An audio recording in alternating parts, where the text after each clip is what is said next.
Ok, familia, pues vamos a dar inicio a la predicación.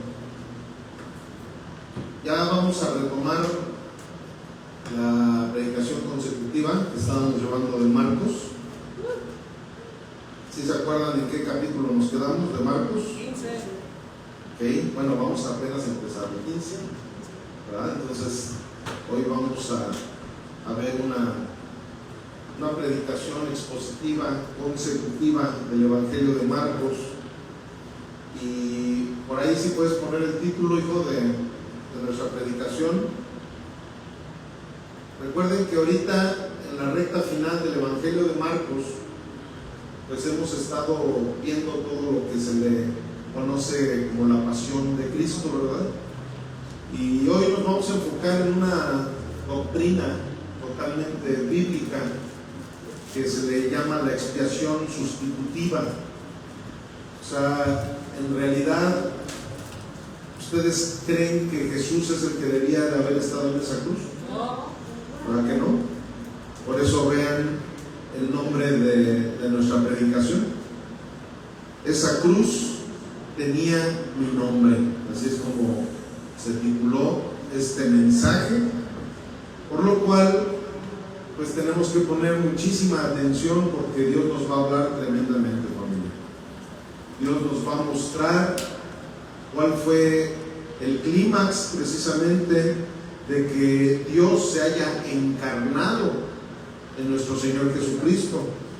Aquí vamos a entender, los que realmente reconocemos nuestra situación, como ahorita lo estábamos cantando, ¿verdad? Esa canción tan hermosa en donde describe claramente lo que sucedió con nosotros y lo que sucedió en esa cruz del Calvario. Realmente tú y yo merecíamos la muerte, como lo dice Romanos, porque la paga del pecado es muerte.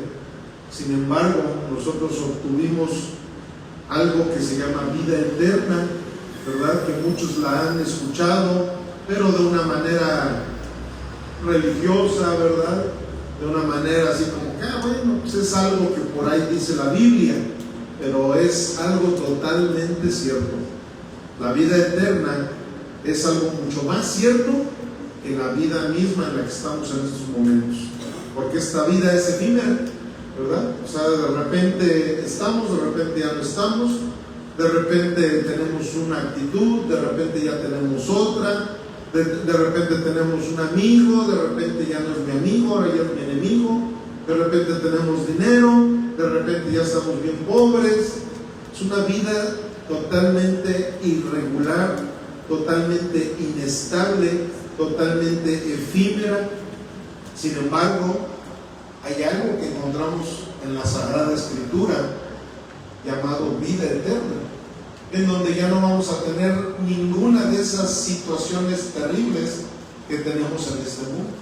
Ya no vamos a estar sufriendo por tanta enfermedad, ¿verdad? Ahorita muchísimas sillas están vacías en este lugar porque están enfermos nuestros hermanitos.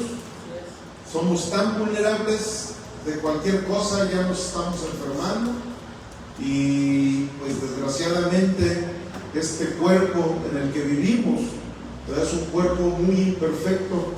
Sin embargo, el Señor nos vino a rescatar de todo eso. El Señor nos vino a rescatar de esas enfermedades, nos vino a rescatar de esas pobrezas, nos vino a rescatar de esa inestabilidad emocional, de esas guerras, de los huracanes, de tantas y tantas cosas tan terribles que hay en este mundo. Porque aunque tiene muchas bellezas, muchas maravillas, muchas delicias, este mundo también tiene muchísimas aflicciones, como lo dijo Jesús. En este mundo padecerán aflicción, pero no se preocupen precisamente ¿por qué? Porque Él vino a vencer al mundo en esa cruz. En la cruz del Calvario, Él venció al mundo. Entonces, ¿qué es lo que Él nos está diciendo? Aunque ustedes eran los que tenían que haber estado en esa cruz, no se preocupen, yo ya vencí también esa situación por ustedes. Ya solamente pongan su mirada en mí, porque yo soy el camino, la verdad y la vida. Y si ustedes ponen su mirada en mí, ustedes van a poder ir a la vida eterna. si no ponen su mirada en mí, no van a tener vida eterna. Van a tener otra cosa que está en la Biblia, que es muy feo, pero que también existe, la muerte eterna, ¿verdad? Que algunos la conocen como infierno. Entonces, vamos a Marcos 15:1 al 15, en donde vamos a encontrar nuestra cita base, donde vamos a encontrar precisamente lo que nuestro Señor Jesucristo hizo por todos nosotros. Y dice así la palabra: muy de mañana, habiendo tenido consejo los principales sacerdotes con los ancianos, con los escribas y con todo el concilio, llevaron a Jesús atado y le entregaron a Pilato. Pilato le preguntó: ¿eres tú el rey de los judíos? Respondiendo él le dijo: tú lo dices. Y los principales sacerdotes le acusaban mucho. Otra vez le preguntó Pilato diciendo: ¿nada respondes? Mira de cuántas cosas te acusan. Mas Jesús ni aun con eso respondió, de modo que Pilato se maravillaba. Ahora bien, en el día de la fiesta le soltaba un preso cualquiera que pidieran.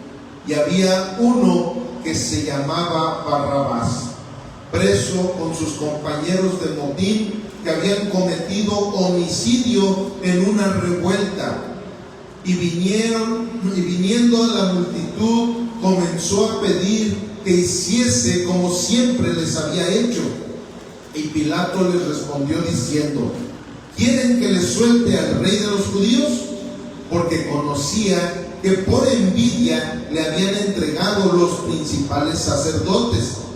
Mas los principales sacerdotes incitaron a la multitud para que le soltaran más bien a Barrabás. Respondiendo Pilato les dijo otra vez: ¿qué pues quieren que haga del que llaman rey de los judíos? Y ellos volvieron a dar voces: ¡crucifíquenle! Pilato les decía: pues qué mal ha hecho. Pero ellos gritaban aún más: ¡crucifíquenle!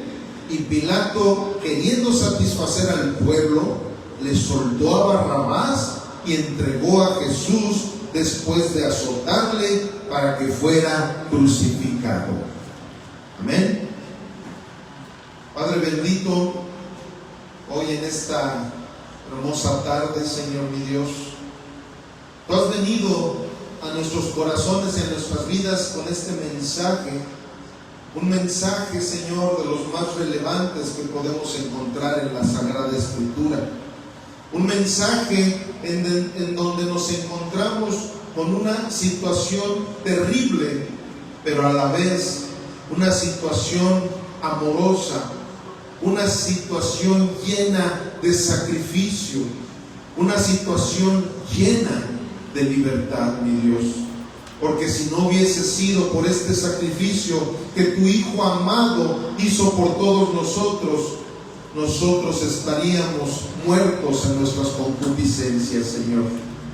Y gracias a este sacrificio de nuestro Señor y Salvador Cristo Jesús, cada uno de nosotros, incluso en estos momentos, podemos contactarnos contigo a través de la oración, sabiendo que tú siempre nos responderás, porque por ese sacrificio ahora nosotros somos parte de tu familia, porque nuestro Señor Jesucristo nos ha reconciliado contigo, Señor. Ayúdanos a comprender claramente este mensaje de vida eterna que el día de hoy traes para nosotros a través de la voz de tu servidor, mi Señor. Úsame como un canal directo de tu corazón al corazón de tu iglesia, Señor mi Dios. Que mis emociones, Padre mío, no interfieran en lo más mínimo para que este mensaje pueda llegar pleno a nuestras mentes, a nuestras vidas y a nuestros corazones. Todo esto te lo pedimos en el precioso nombre de Jesús y por amor a tu santo nombre, el nombre que es por sobre todos los nombres, Cristo nuestro Rey y Salvador. Amén, amén y amén. Gloria a Dios. Ok, vamos a la idea central de lo que vamos a escudriñar el día de hoy, familia. La sustitución de Cristo no es una doctrina abstracta, es una realidad personal. Barrabás representa a todo pecador culpable que merece condenación, pero Jesús ocupa voluntariamente su lugar para darle libertad y vida. Mira a tu vecino de al lado, dile estas palabras: tú y yo somos Barrabás.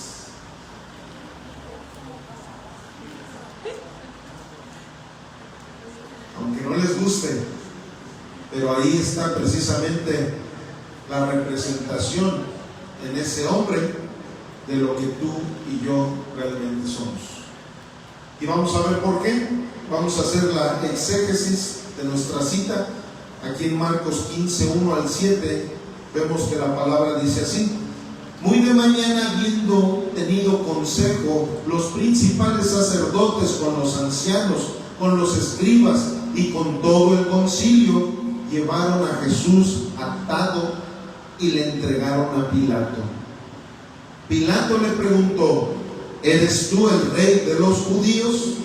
Respondiendo él le dijo: tú lo dices. Y los principales sacerdotes le acusaban mucho. Fíjense, en otros de los evangelios dicen que le empezaron a acusar a nuestro Señor Jesús de que él estaba incitando a todos sus discípulos y a toda la gente a no pagar impuestos. ¿Por qué? Porque precisamente ellos estaban buscando la manera de acusarlo con algo que los romanos realmente le hicieran mella. Que un romano dijera: no, hombre, esto sí tiene que ser digno de muerte. Entonces, ellos anteriormente, si ustedes recuerdan, cuando se le hizo el primer juicio allí con los sacerdotes, ahí se le estaba acusando de otras cosas. Ahí se le estaba acusando de cuestiones religiosas, pero ahora se le empieza a acusar de algo que era totalmente mentira. Porque si algo conocemos de Jesús, es una frase que él dijo: al César lo que es del César y a Dios lo que es de Dios, ¿verdad? Así les dijo a sus discípulos y así les dijo a los fariseos y a todas las personas que lo querían poner a prueba.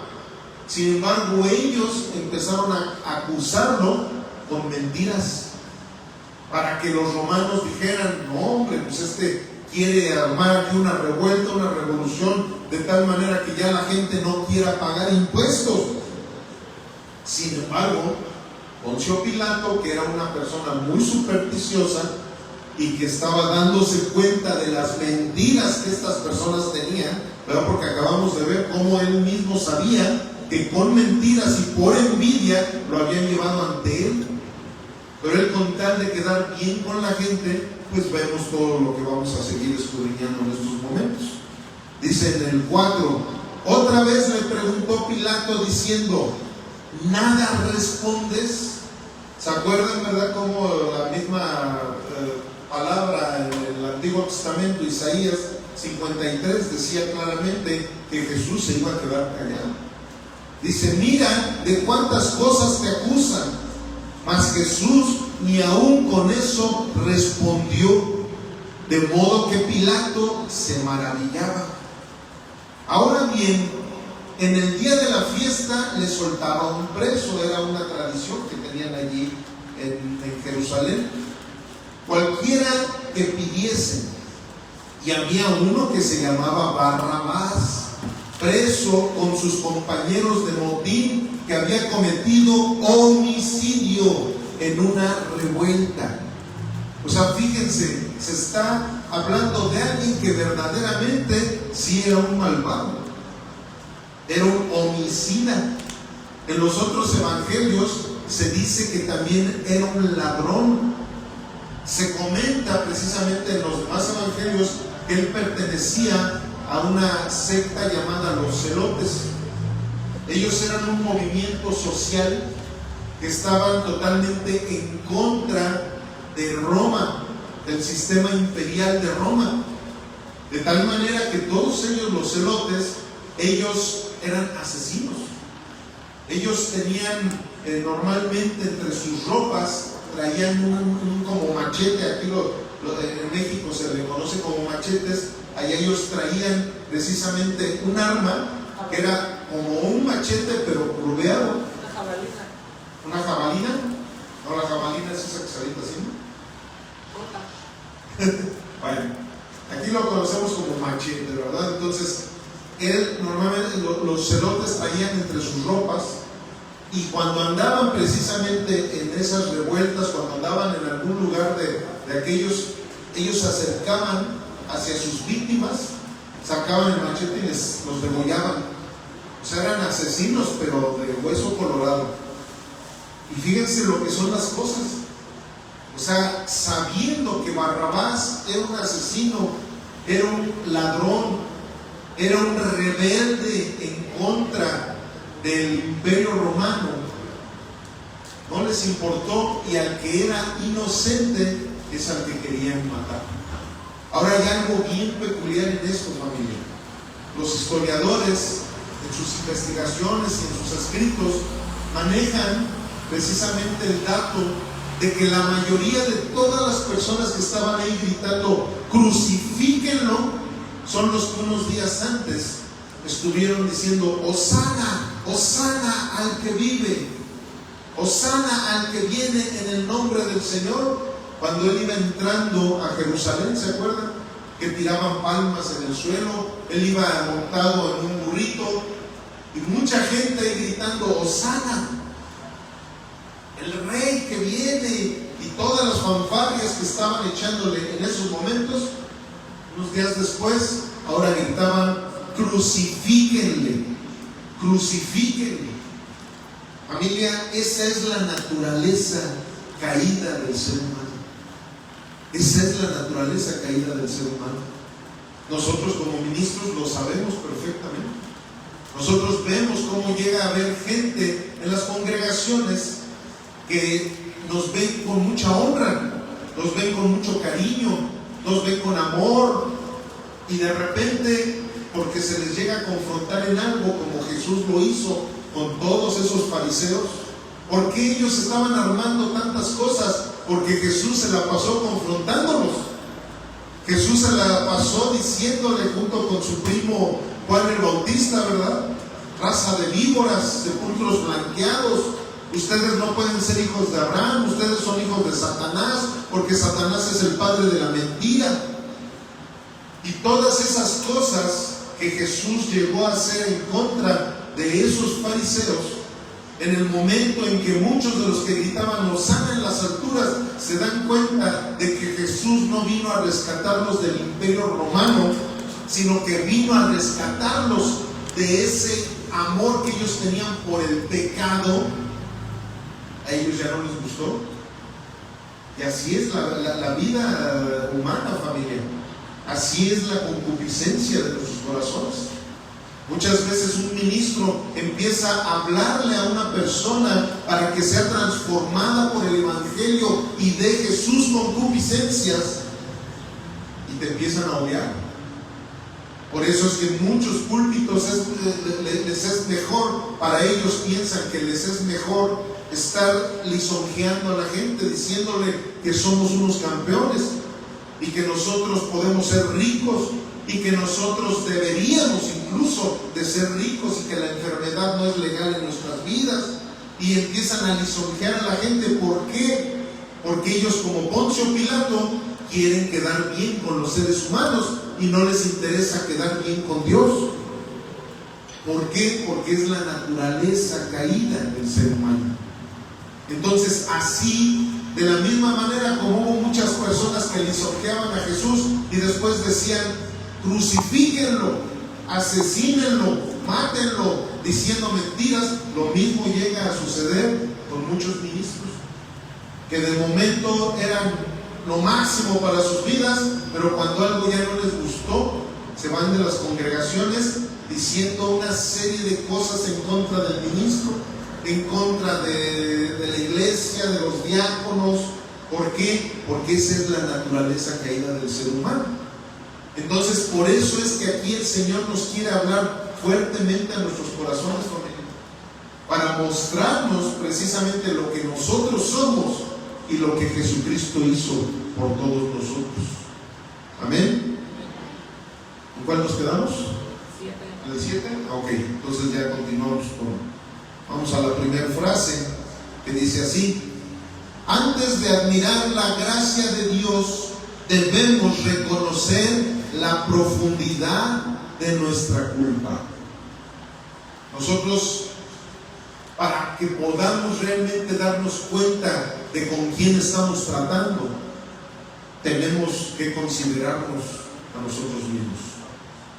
Por eso, como muchas veces les he dicho, que la Biblia es un espejo, ¿verdad?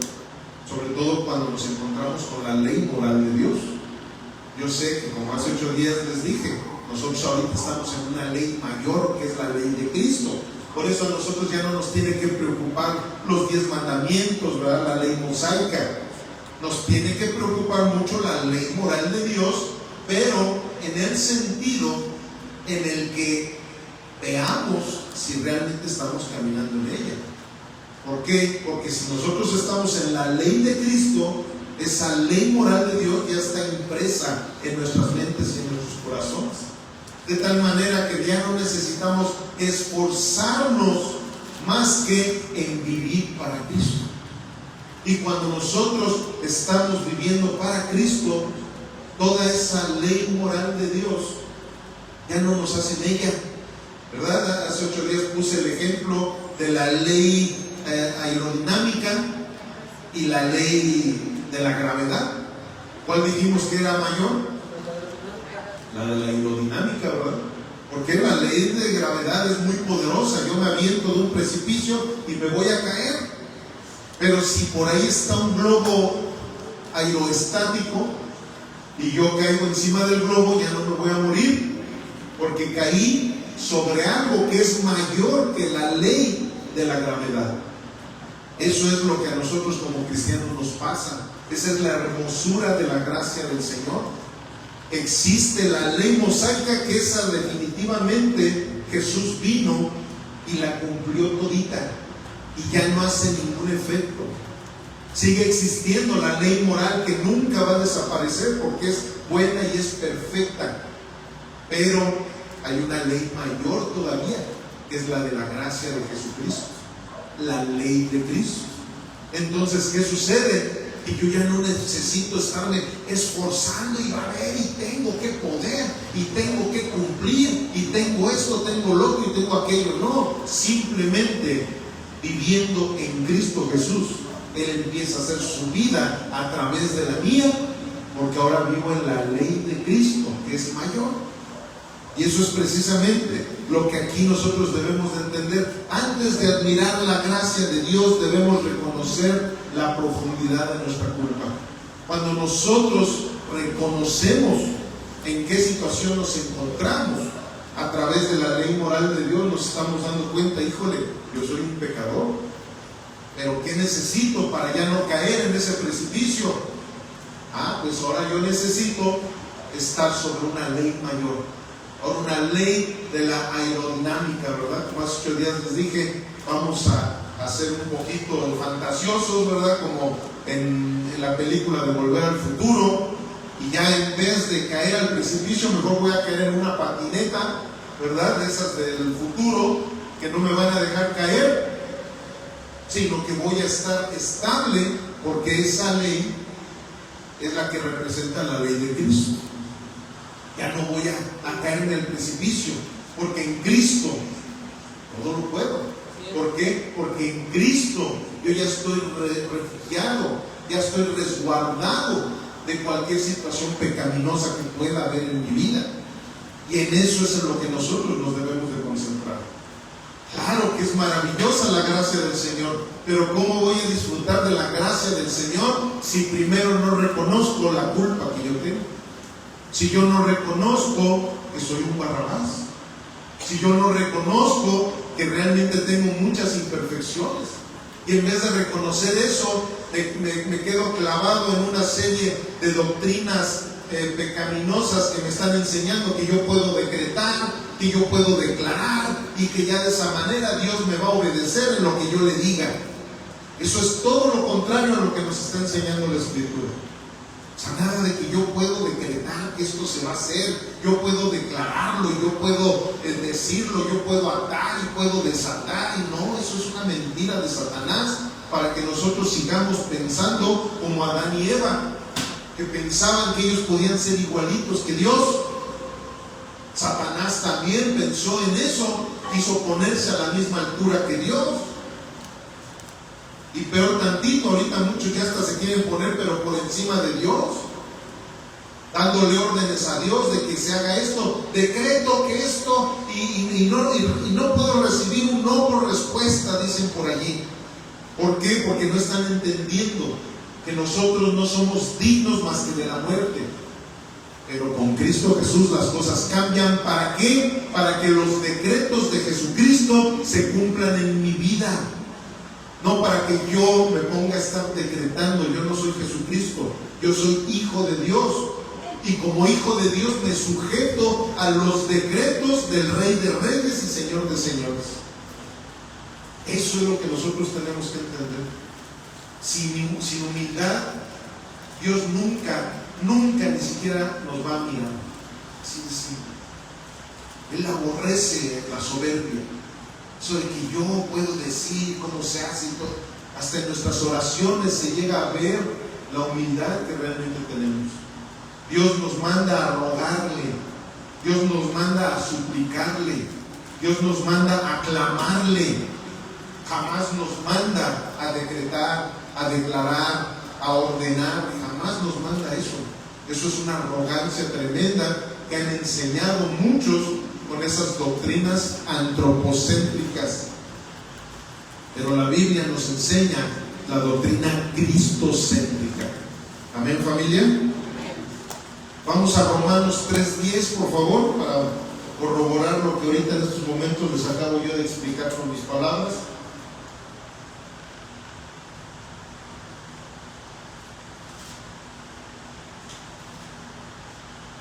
Romanos 3:10 y 11. Como está escrito, ¿qué dice allí? No hay justo más que algunos cuantos, ¿verdad? Ni aún uno. Luego en el 11 dice, no hay quien entienda, no hay quien busque a Dios.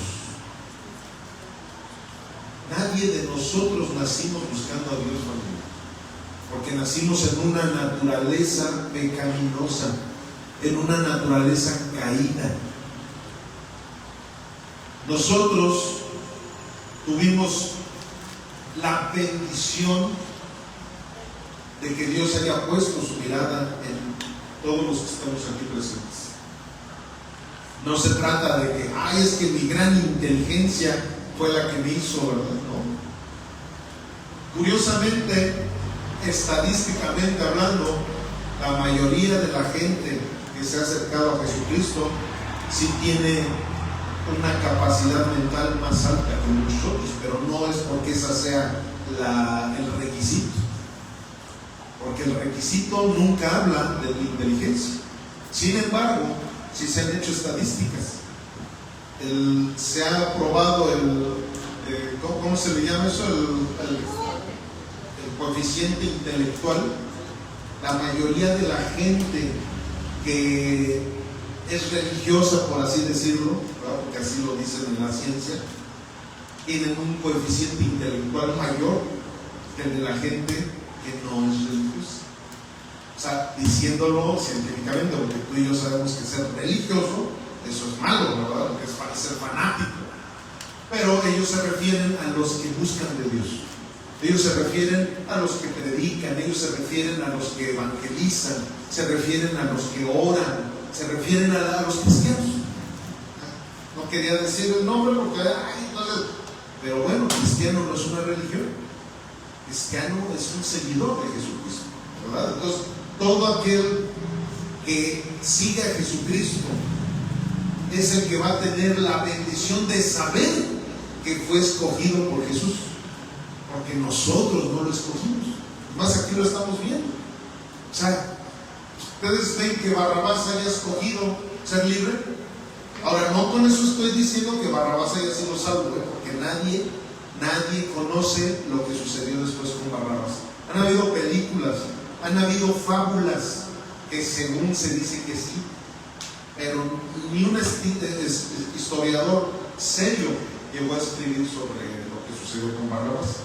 Han sido simplemente leyendas, fábulas, en donde se dice que sí, que él al ver lo que había sucedido con Jesús, él al escuchar, porque él escuchaba todo lo que estaba sucediendo, él ya sabía que iba a morir. ¿Por qué? Porque él sí era digno de muerte.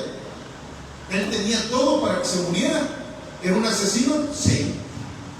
¿Era un sedicioso, como dice ahí la Biblia? Sí. ¿Era un ladrón? Sí. ¿Era alguien que estaba en contra del gobierno de esos momentos? Sí. Tenía todos los requisitos para morir en la cruz. Esa cruz llevaba el nombre de Barrabás. Él era el que tenía que cargar esa cruz. Y en serio, o sea, todas esas cosas los historiadores lo nombran. Ya estaba el letrero que se iba a poner en esa cruz, Barrabás, en la misma que tuvo que cargar Jesús para llevarla al Gólgota. Entonces se dice que él se dio cuenta de qué personaje tan tremendo era aquel que iba a quedar en el lugar de él. Pero eso sería herético el que yo afirmara que ese hombre sí fue salvo. Sin embargo, espiritualmente hablando, tú y yo representamos a Barrabás. Espiritualmente hablando, tú y yo fuimos liberados de la muerte eterna gracias a la cruz del Calvario. Eso sí es totalmente cierto, tanto escrito en la Biblia como escrito en la historia también. Vamos a continuar con Marcos 15, 8 al 10 dice: viniendo la multitud, comenzó a pedir que hiciese como siempre les había hecho. Y Pilato les respondió diciendo: ¿quieren que les suelte al rey de los judíos? Porque conocía que por envidia le habían entregado los principales sacerdotes. Él sabía perfectamente, Poncio Pilato sabía que Jesús era inocente. Y sin embargo, él, claro, traía remordimiento de conciencia, y más que era un hombre muy supersticioso. Y ustedes creo que saben la historia, en otro de los evangelios se dice que en esos momentos que él estaba así, llegó su esposa y le dijo: no tengas broncas con ese, estoy hablando con mis palabras, estoy parafraseando, no te metas en broncas con ese Jesús de Nazaret. Toda la noche estuve yo soñando con él. No te metas en problemas con él. Su esposa se lo advirtió. Entonces, él de por sí traía remordimientos de ver que era un hombre inocente, y luego su esposa llega y le dice eso, y luego él siendo tan supersticioso. Pero vean lo que son las cosas. El quedar bien con los hombres de una manera horizontal llega a pesar mucho más en la naturaleza caída del ser humano que tu superstición, que tu remordimiento de conciencia, que lo que tu mujer te pueda estar diciendo también, porque muchas veces tu mujer te está diciendo: aguas, no le digas sí a fulanito de tal, porque ese te va a meter en problemas. Y tú, con tal de quedar bien con la gente, no te importa y haces tonterías. También hay fábulas, tampoco hay historias fieles de historiadores reconocidos, pero de que a Pilato le fue como en feria. Algunas partes del historiador Flavio Josefo sí habla de que padeció muchas cosas Pilato, pero no en detalle. Y sin embargo han habido fábulas de que sí, que fue un infierno el que él vivió en vida después de lo que sucedió esa tarde, noche con nuestro Señor Jesucristo. Vamos a ver lo que dice esta frase. El silencio de Cristo no fue debilidad, fue obediencia al plan eterno de Dios. O sea, aquí nosotros sabemos que él ya conocía lo que iba a suceder. Aunque él en su humanidad sabemos que no estaba muy de acuerdo, ¿verdad? Cuando vimos lo que sucedió en el Getsemaní, humanamente hablando, él estaba aterrado. ¿Por qué? Porque sabía que iba a cargar con el pecado del mundo. Es más, los comentaristas teológicos dicen que por eso precisamente él se quedaba callado. Él no se defendía. ¿Por qué? Porque decía, ¿cómo me voy a defender si al final de cuentas yo no he hecho nada de eso? Pero todo lo que la gente ha hecho me lo van a cargar a mí. Entonces mejor me quedo callado, porque al final de cuentas sí me van a juzgar, no por lo que yo haya hecho, sino por lo que hizo toda la humanidad.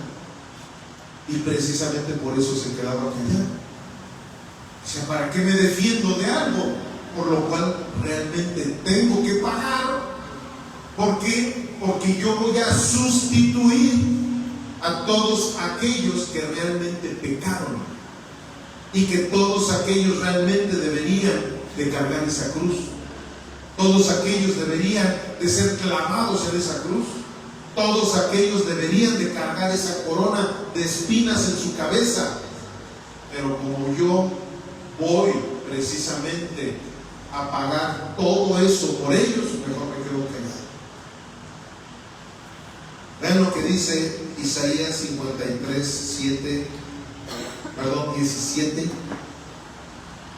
Isaías 53, 17. A ver, sí, no, perdón. 7. 53, 7. Es que aquí se me fue una letra que parece número. Es 53, 7 y 8. Dice: angustiado él y afligido, no abrió su boca.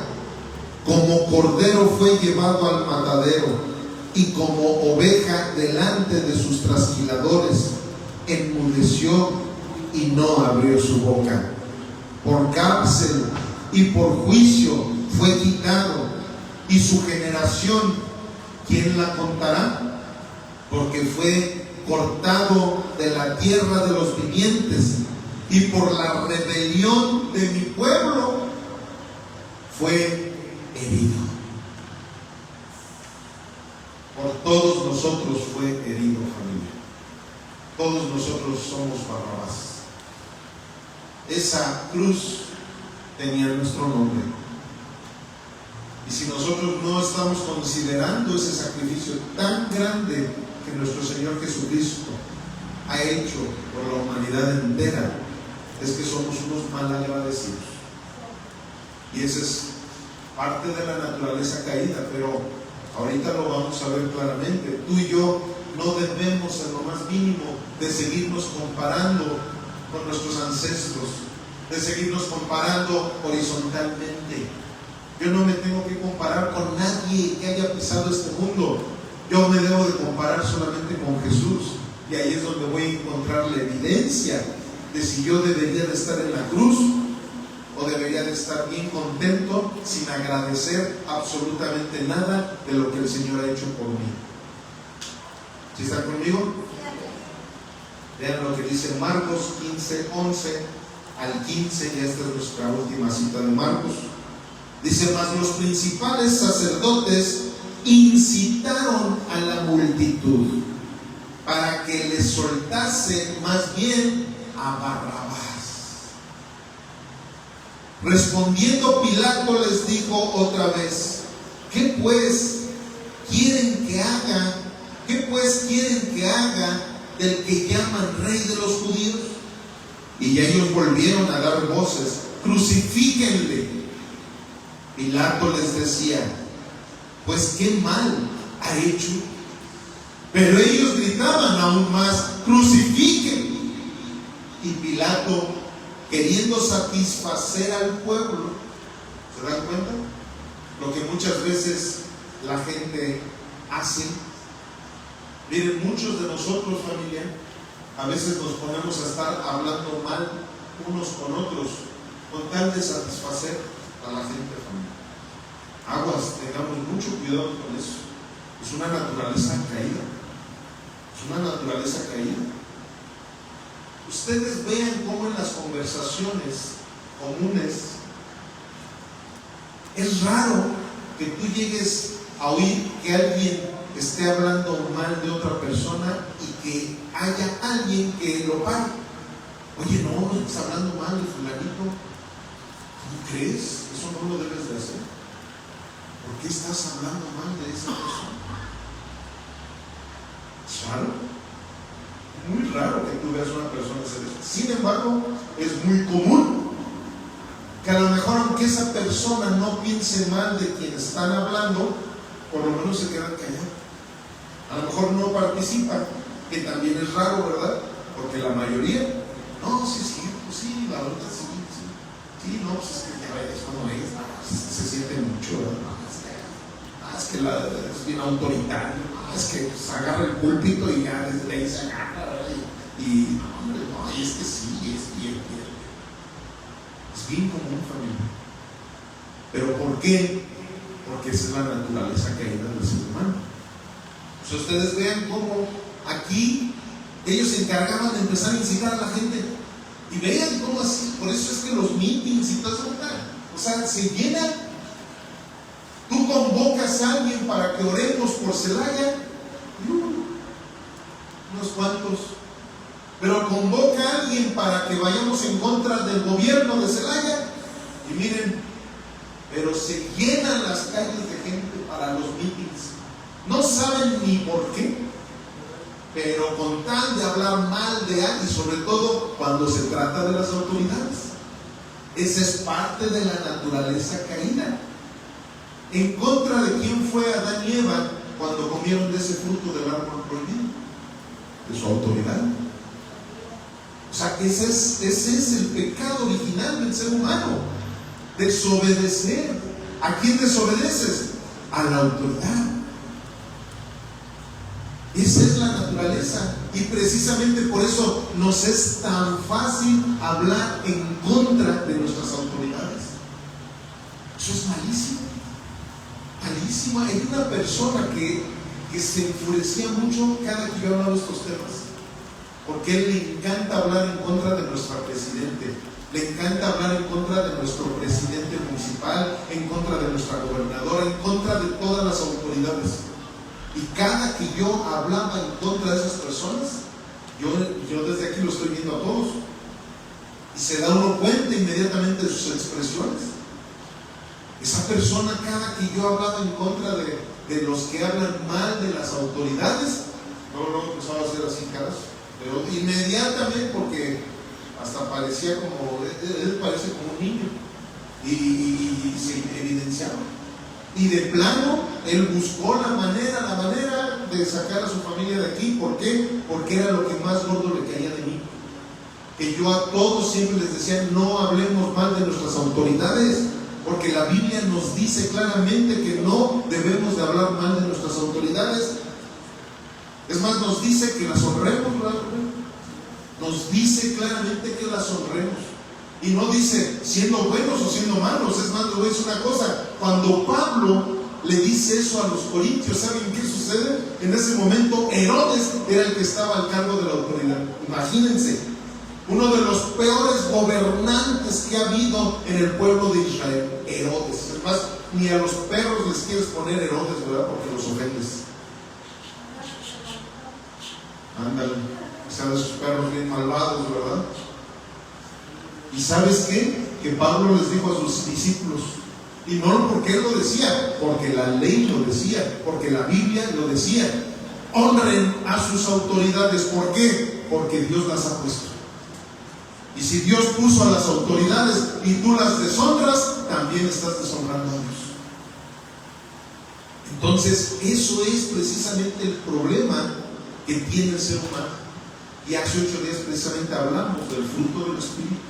Cuando somos cristianos, el fruto del Espíritu Santo nos va a ayudar a tener esa templanza, a tener esa bondad, a tener esa benignidad, ese amor, esa fe, para no estar haciendo lo que va en contra de la palabra de Dios. Porque ahora ya somos hijos de Dios. No necesitamos que nadie nos obligue o nos force a estar haciendo eso. Claro, sí necesitamos que las prédicas nos lo recuerden para ponerlo por obra. ¿Amén o no amén? Cuando estamos en el 15 ya, ¿verdad? Pilato, queriendo satisfacer al pueblo, le soltó a Barrabás y entregó a Jesús después de azotarle para que fuera crucificado. Por querer quedar bien con el pueblo, a él no le importó, sabiendo que iba a crucificar a un hombre que no había tenido pecado alguno en esta tierra.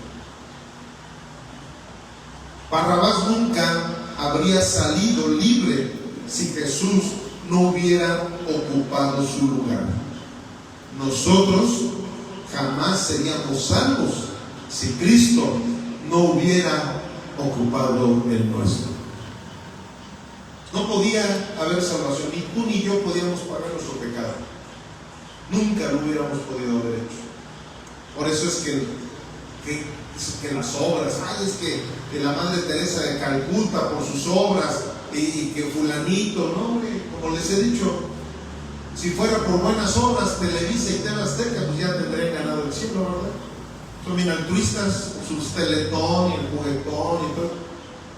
Pero el altruismo no te lleva al cielo. La religión tampoco te lleva al cielo.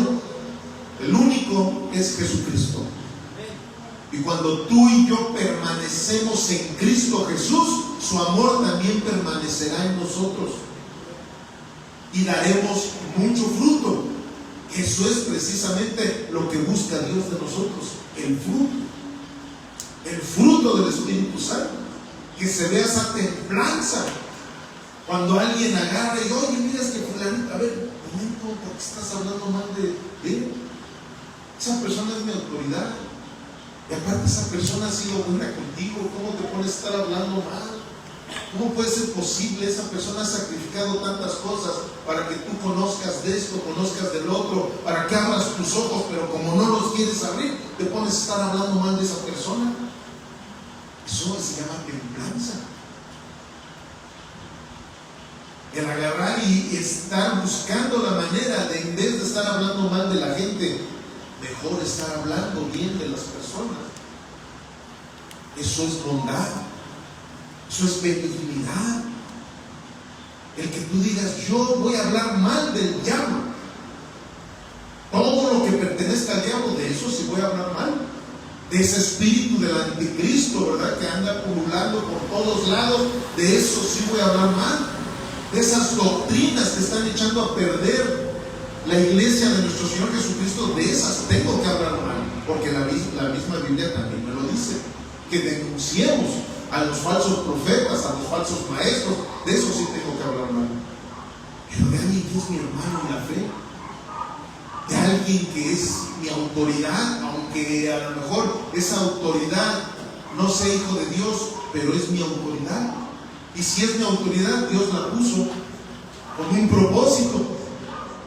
Porque también por ahí hay un dicho humano, ¿verdad? Que es muy bien dicho, que dice, todo pueblo tiene el gobierno que merece.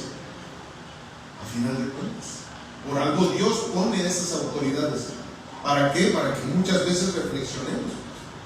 Y que si nuestros gobernantes no están haciendo lo que deben ellos hacer, nosotros como ciudadanos sí hagamos lo que debemos hacer.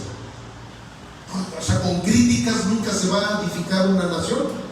Las críticas, nunca en la vida ha habido una estadística que diga, gracias a tanta crítica que hubo en el país fulanito, por eso es que el gobierno cambió. Gracias a tanta crítica, las personas fueron mejores. Al contrario, los países primermundistas, cuando el partido en el que ellos estaban votando no quedó electo, ¿saben qué hacen? Se unen al gobierno que quedó electo. Todas las buenas propuestas que ellos tenían las suman al gobierno que quedó electo, aunque haya sido de un partido diferente al de ellos. Eso lo hace un país primermundista. Pero los países tercermundistas hacen todo lo contrario. No quedan. Pues entonces ahora vamos a hacer hacer esto para derribarlos, vamos a hacer lo otro para derribarlos. Ya no me gustó lo que está predicando el pastor porque está interfiriendo en mi vida pecaminosa en la que llevo. No, pues entonces ahora voy a hacer esto, voy a hacer lo otro, voy a sacarle gente de la iglesia, voy a ver la manera de destruirlo. Ese es el gravísimo problema de la naturaleza caída del ser humano. Eso es lo que estaban haciendo con nuestro Señor Jesucristo. Y una persona como Poncio Pilato llega y él, con tal de quedar bien con la gente, no le importó ser condenado, porque precisamente por eso es que esa nación está como está, familia.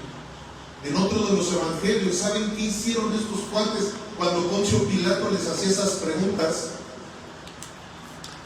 Ellos dijeron: juramos que Él es todo lo que hemos dicho. Estoy parafraseando.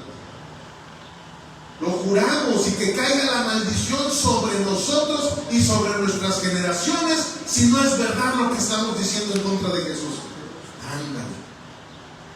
Ándale, no sé los que sepan de política y sobre todo los que sepan del pueblo judío, cómo ha vivido desde aquel entonces. Desde el año 70 después de Cristo no ha parado persecución y persecución en contra de esos judíos. Siempre han sido odiados por el mundo entero. Aunque algunos cristianos mesiánicos que se llaman por allí, que son muy ignorantes, tienen una adoración por el pueblo de Israel. Tienen una adoración, es más, en vez de tener una cruz, se ponen estrellas de David, que ni siquiera es estrella de David en realidad, y una serie de cosas, ¿verdad? ¿Por qué? Porque siempre el enemigo va a tratar de confundir. Y tampoco estoy diciendo que odiemos a los judíos, para nada. Al final de cuentas, muchos judíos han sido salvos. Es más, pues empezando por los apóstoles, todos ellos eran judíos que fueron salvos, ¿verdad? Pero ellos despreciaron a nuestro Señor Jesucristo de una manera, ellos mismos decretaron su maldición. ¿Por qué ahí sí pudieron decretar? ¿Por qué? Porque era sobre ellos mismos, ¿verdad? ¿Y qué sucede? Que todo eso fue gracias a que a nuestro Señor Jesucristo no le dieron el lugar que se merece, sino todo lo contrario. Ellos buscaron la manera de acabar con él. Segunda de Corintios 5:14 en adelante. Ya con esta cita vamos a culminar nuestra predicación del día de hoy. Segunda de Corintios 5:14 en adelante. Porque el amor de Cristo nos constriñe, pensando esto, que si uno murió por todos, luego todos murieron, y por todos murió, para que los que viven ya no vivan para sí. Digan conmigo: ya no vivimos para sí, sino para aquel que murió y resucitó por ellos. De manera que nosotros de aquí en adelante a nadie conocemos según la carne, y aún si a Cristo conocimos según la carne, ya no lo conocemos así. La gente que conoce a Cristo según la carne lo conoce nada más como un ídolo. O sea, la gente que lo conoce según la carne es porque no han nacido de nuevo y lo conocen como una religión nada más. Y ese es el gravísimo problema que ha habido en la humanidad entera, que por pertenecer a una religión piensan que ya están del otro lado, piensan que ya la religión les compró un boleto para poder llegar al cielo. Y ese ha sido el gravísimo problema que hay. Aquí precisamente en esta cita que vamos a seguir leyendo, aquí encontramos la aplicación de toda nuestra prédica. ¿Para qué fue que Jesús murió en esa cruz? ¿Para formar un chorro de religiones cristianas? ¿Para formar un chorro de divisiones, de denominaciones? No, familia. Él murió en esa cruz para que tú y yo fuéramos transformados a través de la sangre redentora de Cristo Jesús. Esa sangre Él la derramó para que tú y yo, a través de la palabra de Dios, fuéramos siendo transformados a imagen y semejanza de nuestro Señor Jesucristo. para poder llegar a esa unidad perfecta, para poder llegar a ese nivel, para poder llegar a la altura del varón perfecto. Esa es la intención que nuestro Señor Jesucristo tuvo en esa cruz. Y aquí es donde viene, en el versículo 17, es donde está la identidad de un verdadero hijo de Dios. Dice, de modo que si alguno está en Cristo, nueva criatura es. Las cosas viejas pasaron, he aquí, todas son hechas nuevas. Seguimos en el 18, dice, y todo esto proviene de Dios, quien nos reconcilió consigo mismo por Cristo y nos dio el ministerio de la reconciliación. Para todo aquel que piensa que solamente los pastores son los que deben de predicar, eso es un error garrafal. En el momento en que tú naciste de nuevo, en el momento en que el Espíritu Santo vino a bautizarte, al hacerte hijo de Dios, en ese momento te dio el ministerio de la reconciliación. A ver, ¿cuál es ese ministerio? Vamos a ver en el 19, dice que Dios estaba en Cristo reconciliando consigo al mundo, no tomándoles en cuenta a los hombres sus pecados. Y luego, ¿qué dice allí? ¿A quién nos lo encargó? A nosotros. Dice, y nos encargó a nosotros la palabra de la reconciliación. Así que ahora tú y yo somos embajadores. ¿Sí dice así la palabra o no dice así? Dice, ahora somos embajadores en el nombre de Cristo, como si Dios rogara por medio de nosotros. Les rogamos en el nombre de Cristo, reconcíliense con Dios. Al que no conoció pecado, por nosotros lo hizo pecado, para que nosotros fuéramos hechos justicia de Dios en él. Esa fue la obra de la cruz. Eso es lo que Jesucristo hizo por todos nosotros. Y te voy a decir una cosa, al haber hecho eso, nos dejó un encargo tremendo.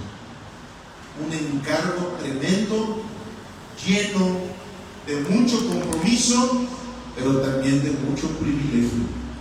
Tú y yo somos embajadores del reino eterno.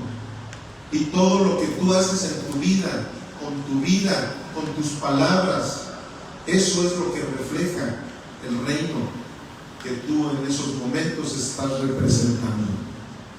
Por eso es que hay veces que si tú no entiendes esto y no te pones la investidura de Jesucristo, en vez de estar reconciliando al mundo con Dios, ¿sabes qué estás haciendo? Una mofa de lo que es el reino de los cielos. Si yo ser cristiano para ser como tú, ¿cómo crees? Tú no le das ninguna importancia a Cristo, porque te veo, tú eres un pecador tremendo. Tú vas a la iglesia nomás por religiosismo. No se ve que tengas un antes y un después de Cristo. Tú estás diciendo, ¿verdad?, que en 2 Corintios 5:17 dice que ahora ya eres nueva criatura y que todas las cosas viejas ya pasaron. Yo te sigo viendo igual. Sigues diciendo groserías. Sigues siendo una persona orgullosa. Sigues hablando mal del pastor, sigues hablando mal del presidente municipal, sigues hablando mal de tu maestro de la escuela, sigues hablando mal de tus papás, sigues hablando mal en contra de todas tus autoridades. Pues al ver yo que estás hablando mal de todos, tú estás representando ese reino que dices. ¡Qué reino tan feo!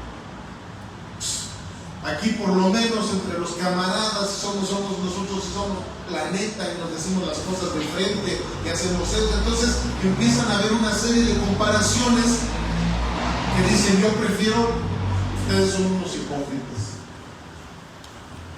Pero gracias a Dios por su palabra, porque su palabra sí nos transforma, familia.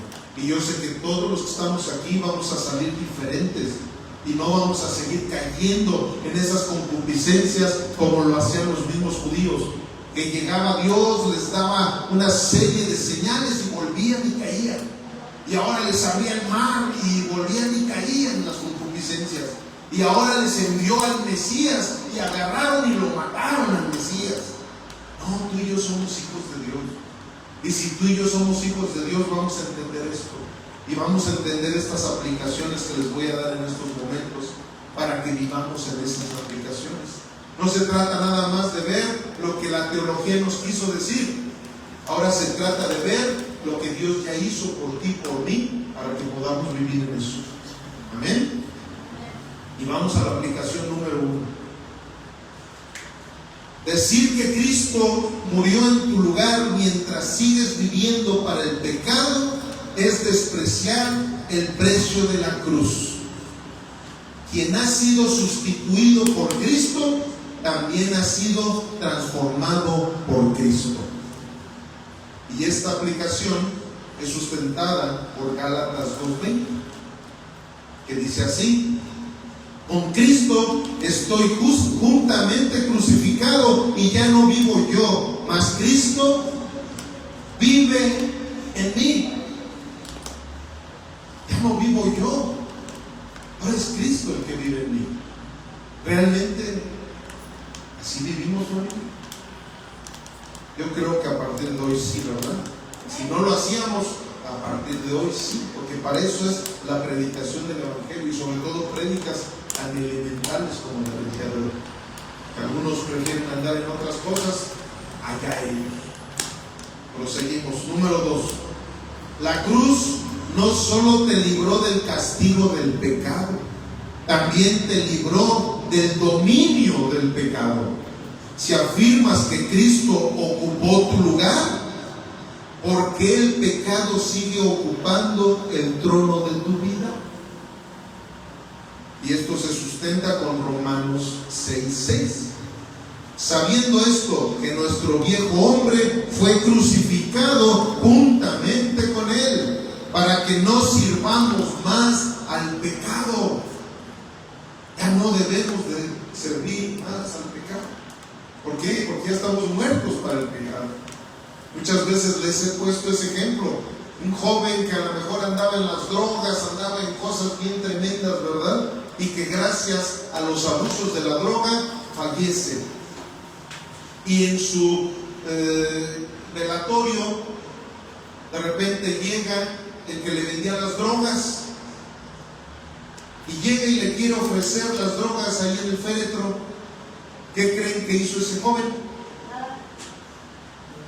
Pues ya no hizo lo que hacía antes, ¿verdad? Cuando estaba vivo para el pecado, ¿qué hacía? Pues compraba el pecado y lo consumía. Pero ahora ya está muerto. Estaría muy loco ese tipo en irle a ofrecer más drogas. Ya está muerto, ya no las puede consumir. Bueno, algo así es lo que dice la palabra. Ahora tú y yo ya estamos muertos para el pecado. Ahora ya nada más debemos estar vivos para caminar en las buenas obras que Dios ya preparó de antemano para que tú y yo andemos en ellas. Esa es la vida de un verdadero cristiano. Es la vida normal de un cristiano. Normal. ¿Por qué les digo es la vida normal de un cristiano? Porque hay veces que la gente piensa, no, sí, es que el pastor así es como debe de vivir. Pero nosotros podemos todavía seguir en estos errores y en esto. No, el pastor es el único que debe de llegar temprano a la iglesia. El pastor es el único que debe de predicar la palabra. El pastor es el único que debe de estar evangelizando. El pastor es, no, familia. Todos somos ya embajadores del reino de los cielos. Todos tenemos el ministerio de la reconciliación. Todos hemos muerto al pecado para que ya no vivamos en él. 4. Vamos en el 3, ¿verdad? 3. El mismo Jesús que tomó tu condena también te dio una nueva naturaleza. Vivir como el viejo hombre es actuar como si la cruz nunca hubiera sucedido. ¿Y qué fue lo que leímos ahorita en 2 Corintios 5:17? De modo que si alguno está en Cristo, nueva criatura es. Las cosas viejas ya pasaron. Ya pasaron. 4. Cristo no murió para que siguiera siendo la misma persona con un boleto al cielo. Murió para hacerte una nueva creación que refleje su santidad. ¿Está ahí o no? No, es el 4, hijo. ¿Cuál pusiste tú? La que dice 4. Bueno, entonces cámbiala, porque a lo mejor ahí me equivoqué. Ahí está, ¿verdad? Cristo no murió para que siguiera siendo la misma persona con un boleto al cielo. Murió para hacerte una nueva creación que refleje su santidad. Y eso lo sustenta Efesios 2:10. Porque somos hechura suya, creados en Cristo Jesús. ¿Para qué? Para buenas obras. Para eso fuimos nosotros creados. Ahora sí, la que sigue, para mí aquí dice la 5. Si Cristo tomó tu lugar en la cruz, ya no tienes derecho a seguir ocupando el lugar del Señor de tu propia vida. Tú ya no eres el Señor de tu propia vida. Si es que realmente eres cristiano, ahora Jesucristo es el Señor de tu vida. Y eso está sustentado por 2 Corintios 5:15. Y por todos murió, para que los que viven ya no vivan para sí, sino para aquel que murió y resucitó por ellos. 6 y último, la evidencia de que Cristo murió en mi lugar no es solo que confieso su cruz con mis labios, sino que manifiesto su vida con mi conducta. La sustitución produce justificación, pero la justificación siempre, digan conmigo, siempre produce transformación. Eso es la verdad del Evangelio, familia. O sea, no se trata de que me sepa la Biblia de memoria. No se trata de que yo sepa orar muy religiosamente. No se trata de que nunca falte yo a los cultos. No se trata de que yo sea un pastor.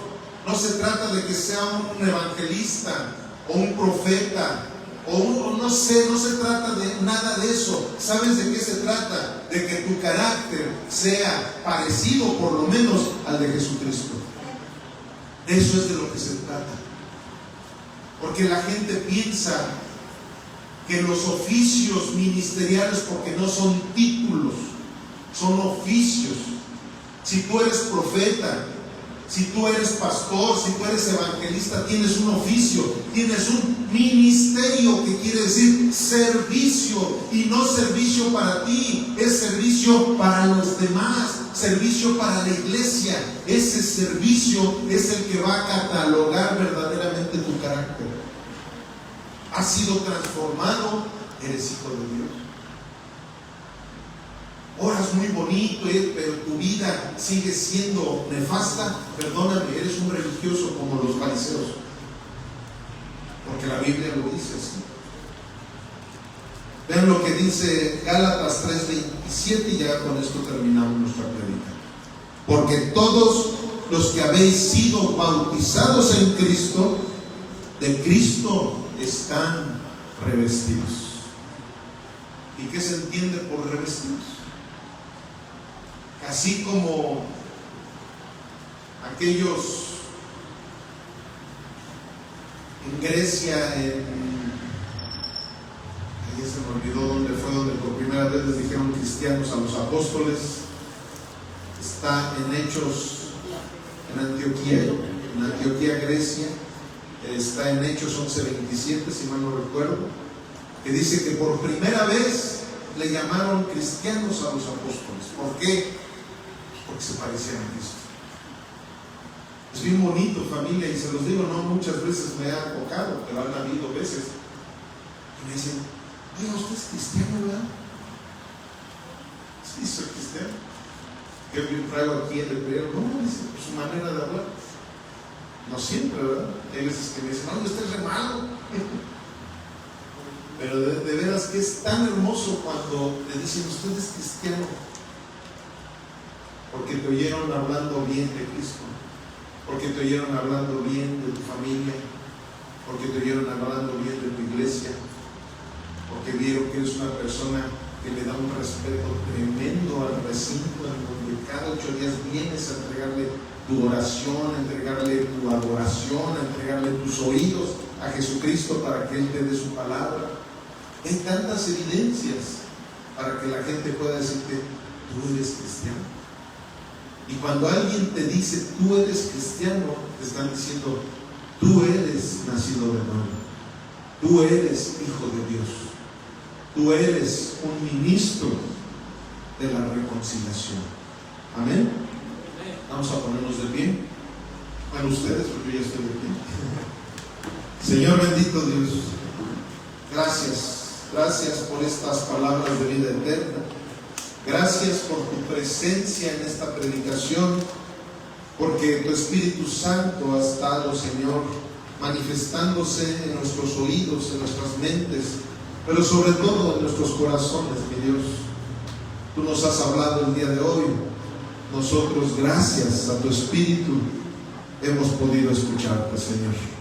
Queremos pedirte que produzcas el querer como el hacer en nuestras vidas, Señor, para que esta palabra no regrese vacía y esta palabra se haga viva a través de nuestra vida, se haga viva a través de nuestras palabras, a través de nuestros pensamientos y de nuestras acciones, sabiendo que todos nosotros somos Barrabás, sabiendo que esa cruz del Calvario tenía nuestro nombre escrito, pero tú fuiste el sustituto para que nosotros no padeciéramos esa muerte que solamente tú podías llevar a cabo para la vida eterna, Señor.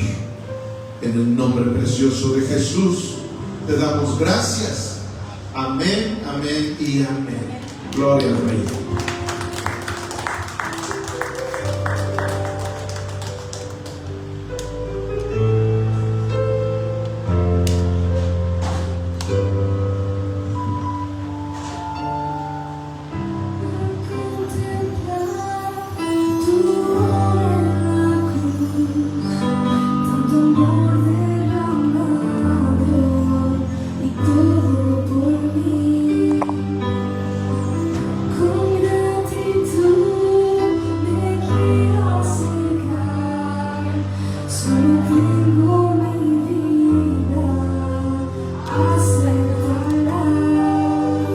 Você